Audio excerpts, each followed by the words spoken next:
요시야라는 사람, 남유다 왕 요시야라는 그 사람이 그의 조모인 어미음녀 이세벨의 딸인 아달랴, 이게 요시야의 조모예요. 아달랴의 아들이 아하시아였었죠. 아하시아가 죽자 그 유다의 정권을 자기가 이세벨의 딸인 아달랴가 자기가 시어잡기 위해서 그 손주들을 다 도둑냈어요. 어마어마한 정변이 일어난 거죠.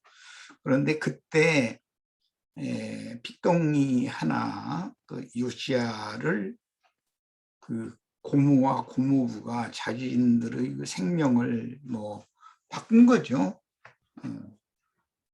당연히 아달랴의 그 큰 세력, 아달랴의 세력이라는 건 바알 사제들과 아세라의 사제들이 중심이고 그런 이방 우상 종교 체제에서 유다 나라의 각 지역의 그 유지급들, 즉 방백이라고 우리 번역에는 번역이 됐는데 그 유지급들이 아달랴의 그런 정책을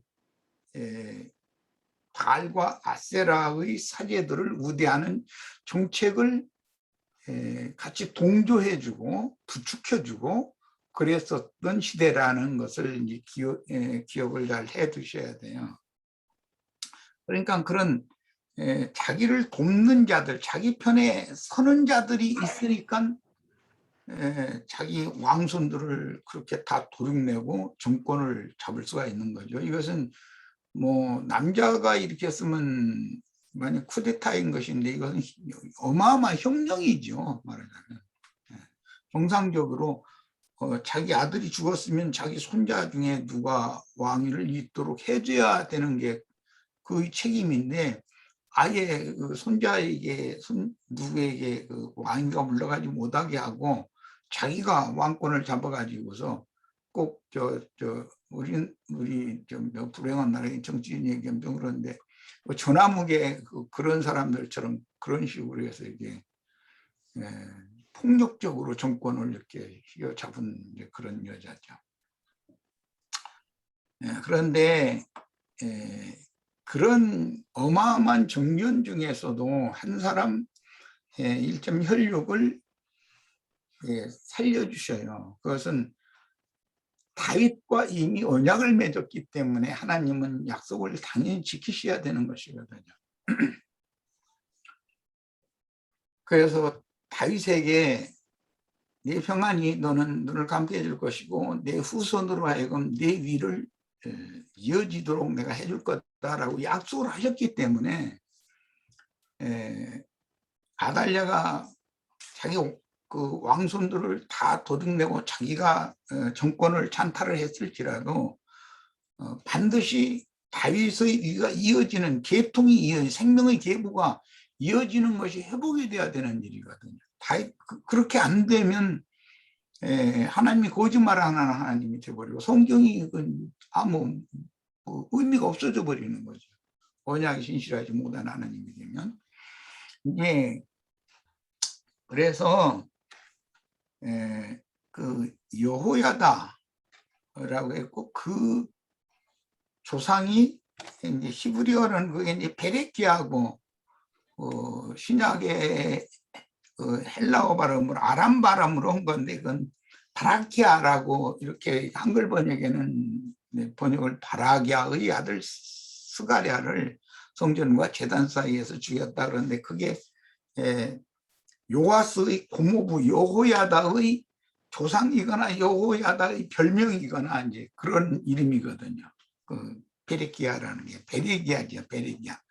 그 베레기야라는 이름이 히브리인들 중에 그 레위 계보에 자주 나오는 이름이에요. 몇 사람이 있어요. 그런데 그게 이제 그 신약에서는 바라기야라고 이름이 번역이 됐어요. 그건 뭐 여기 여호와께서 축복하셨다 그런 뜻이에요. 그게 여호야다라는 이름도 같은 그 내용은 여호와께서 축복하셨다라는 뜻이에요.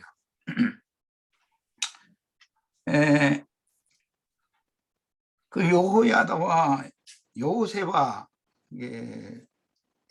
요아스의 고모가 요세바고 요세바의 남편인 여호야다가 그때 당시 대제사장이었었죠. 아달랴가 정변을 일으켰을 당시.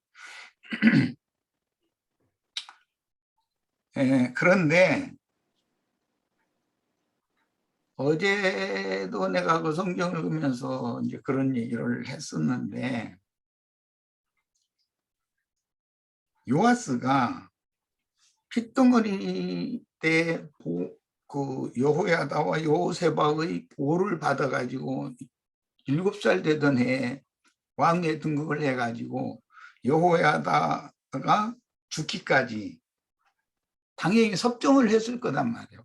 뭐 7살 먹으면 물을 알겠어요. 당연히 고모부와 고모가 섭정을 해줘야 되는 거죠. 나라를 다스리려면. 그런데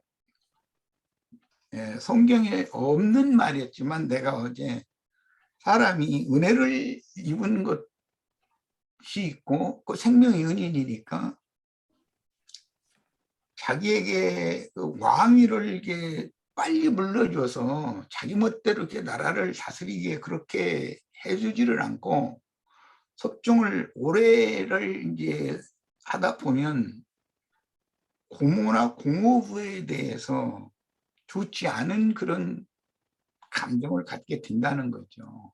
양면성을 어제 말씀을 했는데, 여호야다가 살아있을 동안에는 여호와의 성전의 그 훼손이나 무너진 것이나 이런 것들을 보수하고 수리하고 하기 위해서 지금까지 없었던, 뭐 아주 없었던 게 아니라 중단이 되어졌던 그 성전세 반세겔, 이걸 다시 걷기 시작해가지고 그 돈을 모아서 여호와의 전을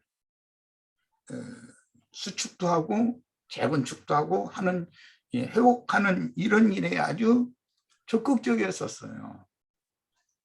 그런데 그 고모부가 죽고 나니까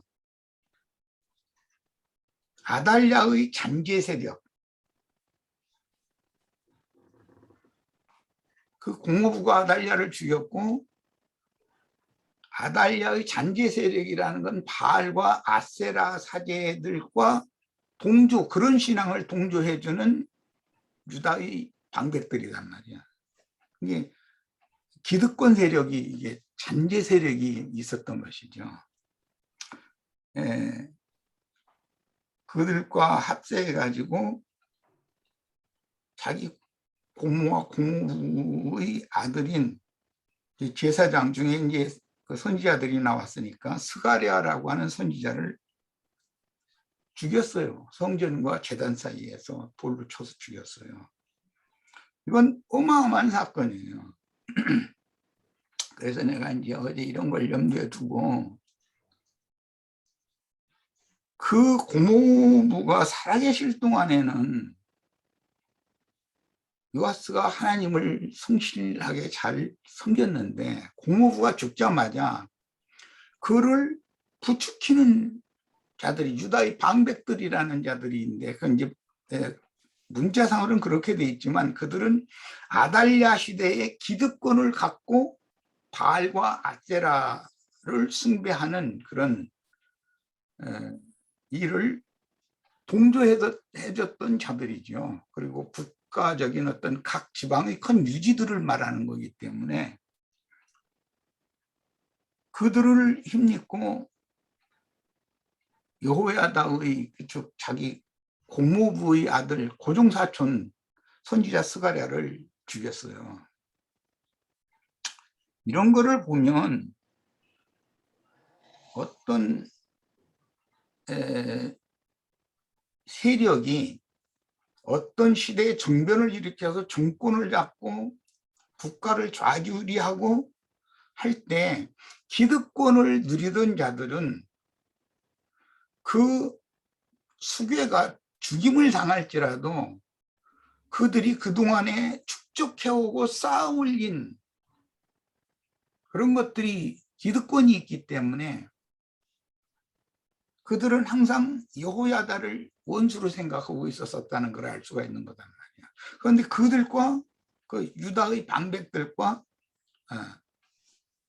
손을 잡고 자기 은인의 아들인 스가랴 선지자를 죽였어요. 그런데 이제 스가랴 선지자를 죽일 수밖에 없었던 것은 요아스가 갑작스럽게 변질이 돼가지고 아세라와 바알을 섬기는 쪽으로, 자기 고모부가 살아있을 때는 고모부와 동역해서 여호와의 전을 이렇게 다시 보수도 하고 이렇게 잘 해나갔던 사람인데 고모부가 죽자마자 딱 돌변해 버린 거예요. 그러니까 선지자들을 대표하는 게 스가랴였겠죠.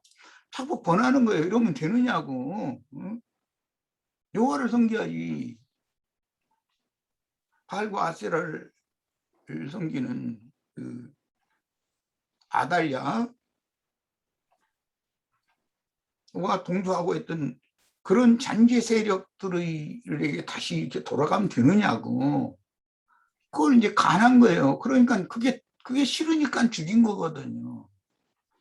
그러면 요아스의 혼자의 힘으로 죽인 것이 아니라 방백들과 합세해서 죽였어요. 이건 방백들이라고 번역을 했지만 그것은 아세라와 바알의 신을 힘입는 그런 유다의 유지들이란 말이야. 그런 자들과 갑자기 이렇게 딱 편이 돼버린 거예요. 이런 것을 우리는 보면서 많은 것을 깨달아야 돼요. 아, 주님 앞에 신실한 종이 신앙 기도를 할 때 그 신앙을 잘 배워서 변질되지 않고 끝까지 그 신앙을 지켜야 되는 문제인데, 그랬다면 요아스가 그렇게 변질되어서 그런 짓을 했기 때문에 왕궁에서 요아스의 신복들이 반란을 일으켜가지고 요아스를 죽여버렸잖아요. 요아스 자신이 또 그 자기 신복들에 의해서 반란을 당해가지고서 죽임을 당했거든. 이런 것을 우리는 생각을 해볼 때 하나님의 공의와 하나님의 그 언약이 어떠한 방법으로 다 멸하고 심판하는 중에 한 사람 살려줘서 그 계보를 이어가게 하는 중에도 그가 잘할 때는, 하나님 앞에 충성할 때는 그 시대뿐 아니라 그 후손에게도 힘을 주시고 강대국의 침략에서도 벗어나게 해주시고 지켜주신다는 것을 이제 오늘 역사를 통해서 오늘 이제 읽은 거예요. 그런데 그가 뒤로 물러가서 이제 침륜에 빠진다, 신약에 이렇게 표현을 했는데, 자기 할머니를 죽인 고모부의 후운을 입어서 자기가 왕이 됐는데, 그러면 할머니가 섬기던 바알과 아세라 신 그 이방의 우상 잡신에서 이 사람은 완전히 자기 자신을 끝까지 지켜야 되는 것이거든. 그러면 아달랴 시대의 기득권을 가지고 있었던 유다의 방백들이라고 그랬는데, 그들도 왕이 결단력 있게 여호와 하나님 앞에 딱 서버리면은 그들이 힘을 못 쓰고 소멸돼 버릴 것이거든. 그런데 자기 신앙을 지키지 못했다는 거예요. 고모부가 죽으니까. 그는 영적으로는 자기가 고모부가 빨리 자기에게 정권을 넘겨주고 협정을 하지 않고 자기의 정권을 넘겨주면 자기가 더 잘할 것 같았을 거예요. 당연히 그렇게 마음을 먹었죠. 그런데 고모부가 죽고 나니까 아달랴 시대의 기득권을 가지고 있었던 유다의 방백들이 들고 일어나는 거예요.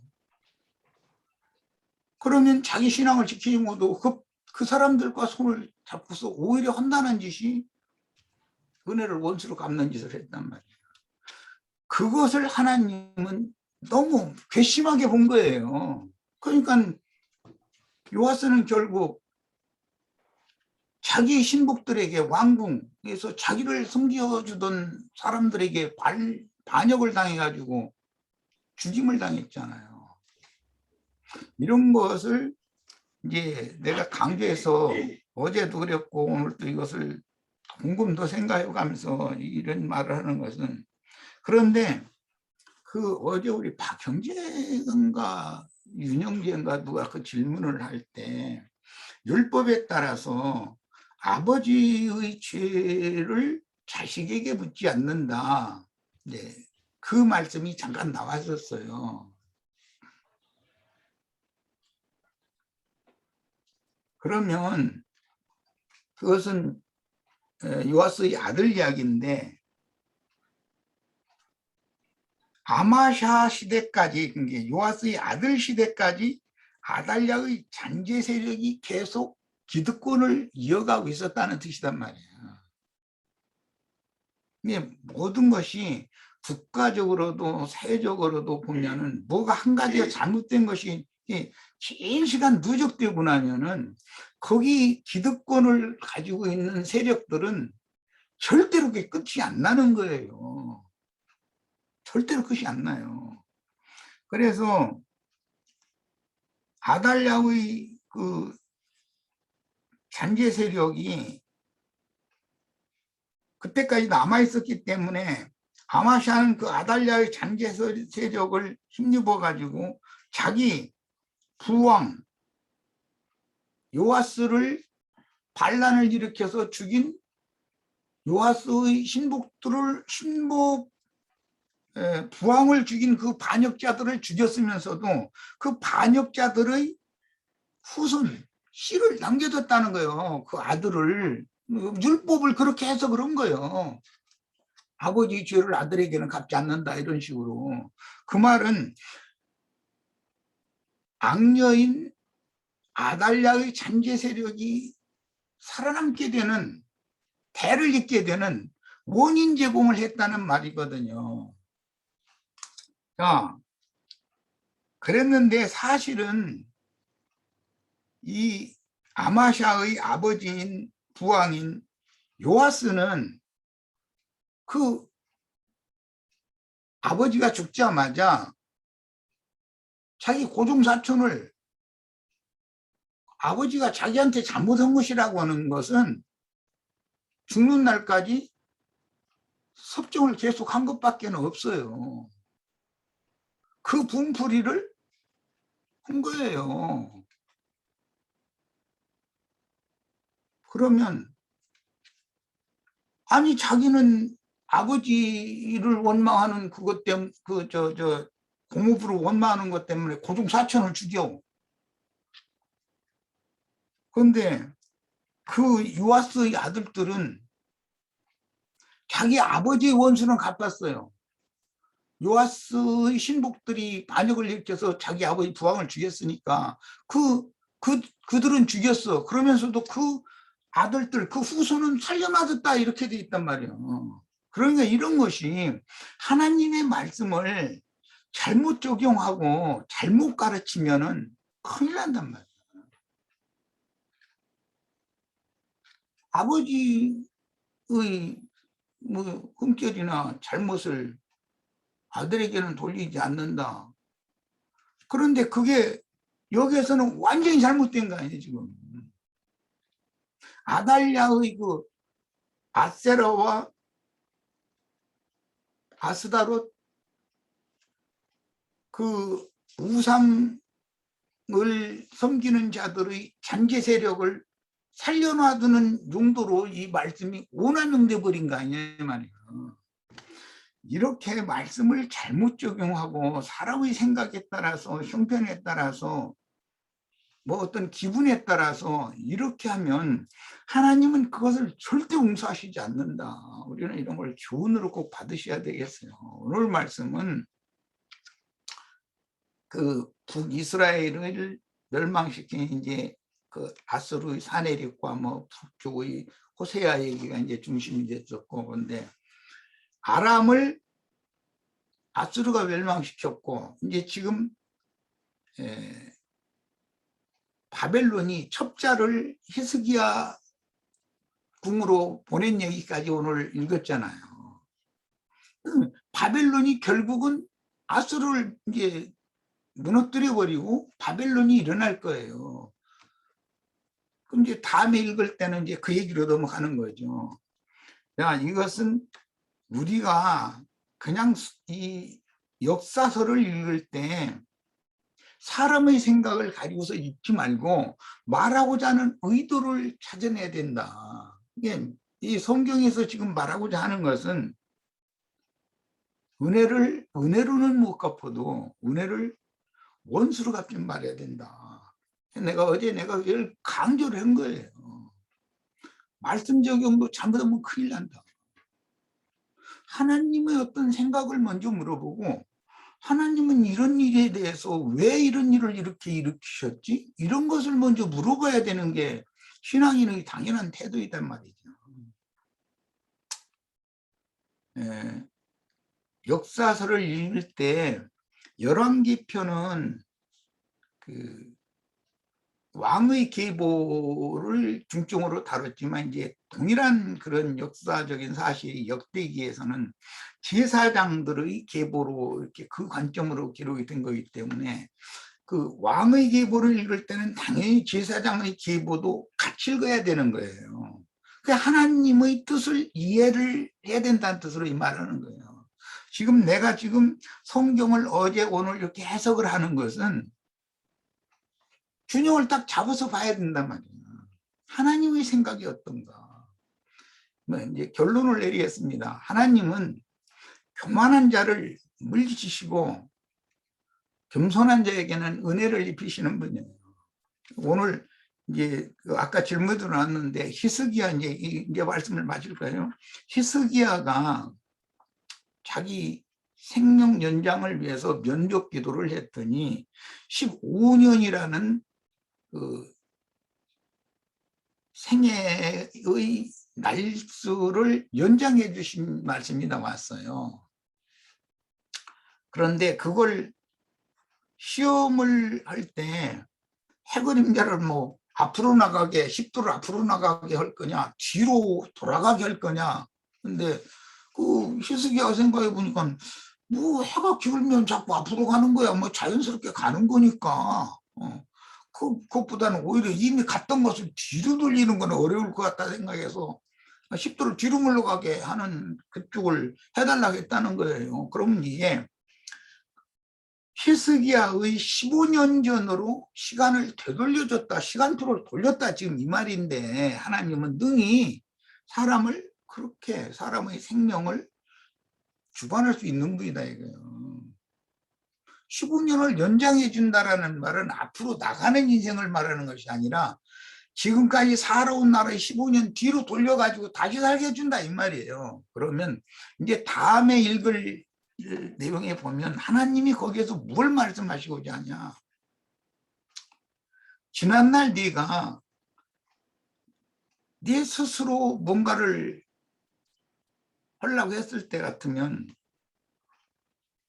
아수르 왕이 너 처음에는 벌금 내라 해가지고 뭐 금 뭐 30달란트, 은 300달란트 내라고 하니까 그 홀딱 받아 처먹고 나서는 다시 쳐들어와 버리잖아요. 대군을 동원해서. 그래서 그냥 막 안 올 소리 뭐 해서는 안 되는 말을 이스라엘의 하나님 여호와를 완전히 속된 말로 말하자면 완전히 그냥 밟아버리는 소리를 막 해버리거든.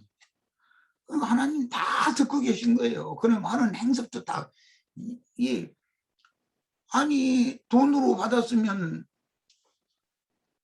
더 이상 침략을 안 해야 되잖아. 그런데 돈은 다 받아먹고 나서 그 다음에 다시 대군을 동원해서 또 이러고 이렇게 할 때 하나님이 그걸 안 보고 계시냐 이거예요. 거기다 대고 그 교만한 영 안에서 나오는 모든 말들이나 하는 행동을 하나님은 다 보고 듣고 계셨다는 거예요.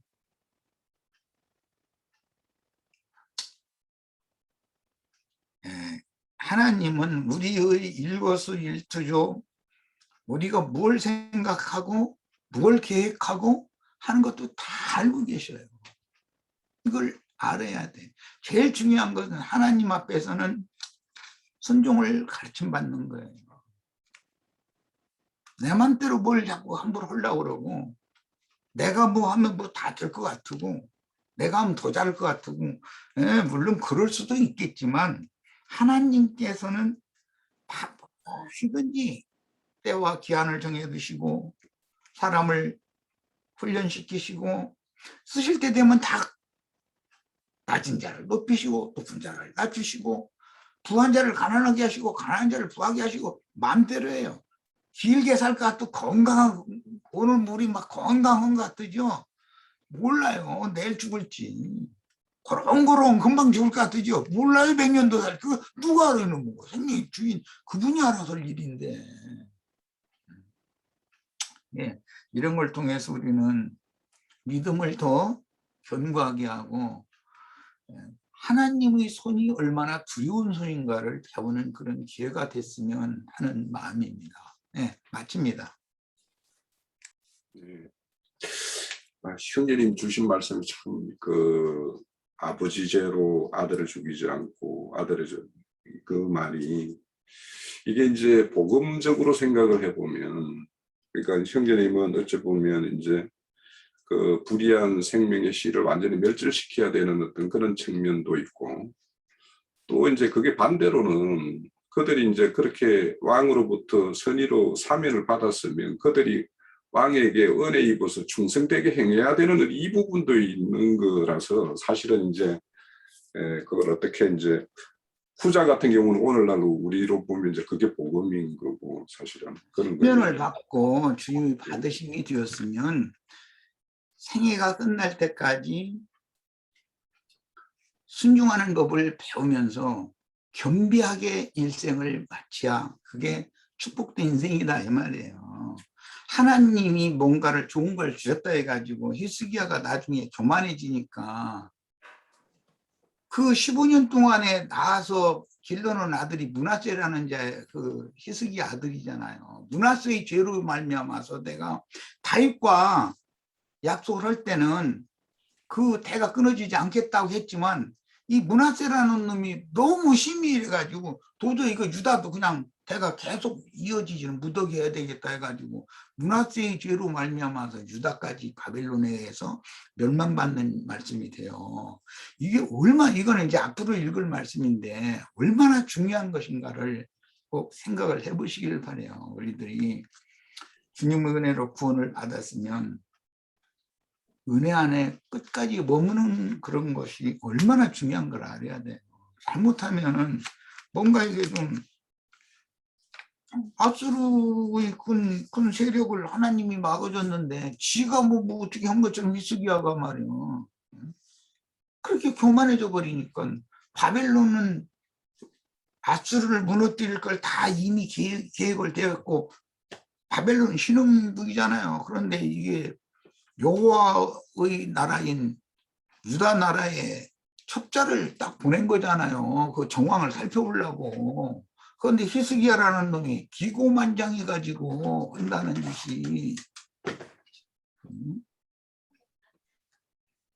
왕궁과 성전의 모든 금은 기명들 다 자랑 삼아서 구경시켰다는 거예요. 그러니까 하나님이 이제 앞으로 읽을 말씀이 뭐니 이 인간은 안 되겠다는 거예요. 살려주고 나니까는 엉뚱한 짓을 하는 거예요.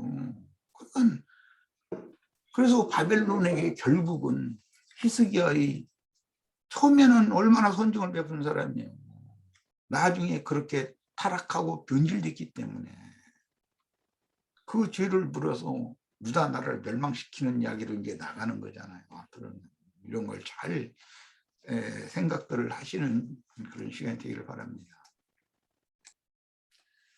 자, 오늘 16장에서 20장까지 봤는데요. 우리가 하나 새겨볼 게 그 19장에 30절에서 31절에 이렇게 쭉 보면 지금 이 아수르에 의해서 이렇게 핍박받는 것으로부터 이렇게 회복될 것을 약속을 하시는 말씀이에요. 그런데 거기 보면 31절에 보면 여호와의 열심히 이 일을 이루리라고 이렇게 말씀하는 기록이 있어요. 그래서 우리가 하나님의 어떤 열심, 또 거기에 우리가 또 동조하는 어떤 우리의 열심, 이런 것들을 한번 생각을 해봅시다. 네.